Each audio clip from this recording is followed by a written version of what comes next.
வாழ்க்கை முழக்கம் போட்டால் போதுமா? அம்பேத்கரை கூட மிகச்சரியாக இந்த மண்ணுக்கு அடையாளப்படுத்தினவர் தான் தலைவர் எழுச்சி தமிழர். நாங்கள் பாபா சாஹேப் அம்பேத்கர் வாழ்க, சட்டமேதை அம்பேத்கர் வாழ்க, இப்படி தான் இங்கே முழக்கம் போட்டு கிடந்தாங்க.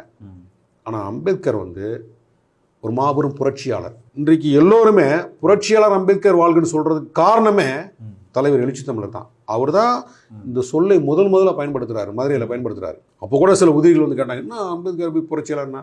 அவங்க புரட்சியாளர்னா அது தெரியல அவங்களுக்கு.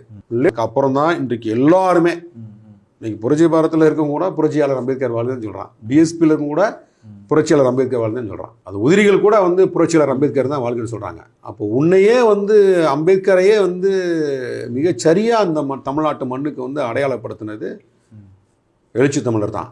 இப்போ உன்னையே நீ எந்த வார்த்தையை சொன்னாலும் சரி, நீ அண்ணன் சொன்னாலும் சரி, நீ புரட்சியாளர் போய் சொன்னாலும் சரி, பக்கத்தில் இருக்கிற ஆந்திராவில் போய் சொன்னா ஏமிட்டின்மா, நீ கேரளாவில் போய் சொன்னா எவடான்மா, நீ மகாராஷ்டிராவில் போயிட்டு நாக்பூரில் போய் புரட்சியாளர் சொல்லி பாரு கேபோலன்மா, நீ பாபா சாஹேப்னு சொல்லி பாரு இந்தியா முழுக்க ஒரு அது ஒரு பெரிய அரசியல் இருக்குது, ஒத்த கருத்து இருக்குது, பெரிய வலிமையா இருக்குது அந்த வார்த்தை.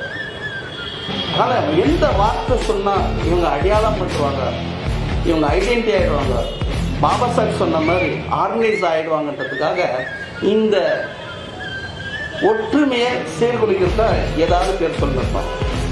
இந்த ஒத்த கருத்து வரவிடாத அளவு தான் சூழ்ச்சி தந்திரம் RSS பண்ணுவாங்க.